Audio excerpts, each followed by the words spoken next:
Attention, supporters du FC Barcelona, car l'avenir du club a désormais une direction bien définie. Les récentes élections présidentielles ont marqué un moment clé dans l'histoire de l'institution et ont mobilisé des milliers de sociaux qui se sont rendus aux urnes pour décider qui dirigera le projet dans les prochaines années. Le résultat a été sans appel, Joan Laporta a été réélu président avec une victoire claire. Mais avant d'entrer dans tous les détails, n'oubliez pas de vous abonner à la chaîne et de laisser votre like.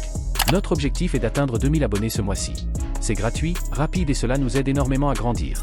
Le vote a eu lieu le 15 mars 2026 et a réuni la participation de plus de 48 000 sociaux, soit environ 42% du corps électoral du club. Laporta a obtenu 68,18% des voix, devançant largement son principal rival, Victor Font, qui a recueilli près de 29%. Avec ce résultat, Laporta restera à la tête du Barcelona jusqu'en 2031. La campagne a suscité un grand intérêt parmi les supporters, car le club traverse une période décisive.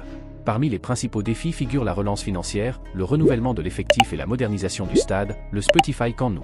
Pendant sa campagne, Laporta a défendu les progrès réalisés depuis son retour à la présidence en 2021 et a demandé la confiance des sociaux pour poursuivre le processus de reconstruction. La célébration de la victoire a eu lieu précisément au Camp Nou, où dirigeants, sociaux et supporters ont fêté ce nouveau mandat.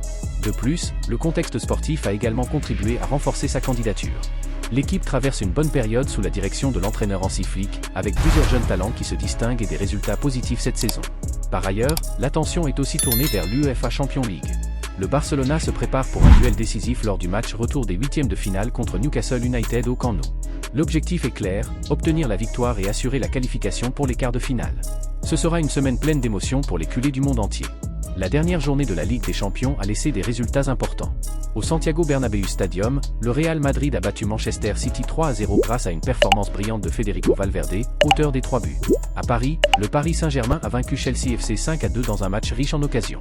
Il y a également eu un résultat équilibré en Allemagne, où le Bayer Leverkusen a fait match nul 1-1 avec Arsenal FC, laissant la qualification ouverte pour le match retour en Angleterre. Et en Norvège, le Bodø Glimt a surpris en battant le Sporting CP 3-0. Malgré le bon rendement offensif du Barcelona, une préoccupation claire existe, la fragilité défensive. En 9 matchs de Champions League, l'équipe a déjà encaissé 15 buts et n'a toujours pas réussi à garder sa cage inviolée. Le style offensif de Flick, avec un pressing haut et une défense avancée, crée de nombreuses occasions en attaque, mais laisse aussi des espaces lorsque la pression échoue. Le gardien Joan Garcia a été essentiel pour éviter des chiffres encore pires grâce à plusieurs arrêts décisifs. Cependant, si le Barcelona veut réellement aspirer au titre européen, il devra trouver un meilleur équilibre entre attaque et défense. Les prochains matchs seront déterminants pour savoir si le club entame une nouvelle ère de succès, tant sur le terrain qu'en dehors. Et vous, qu'en pensez-vous ? Pensez-vous que la réélection de Joan Laporta sera essentielle pour construire une nouvelle période de succès au FC Barcelona ? Croyez-vous que l'équipe de Hansi Flick pourra s'améliorer défensivement et vraiment rivaliser pour l'UEFA Champions League ?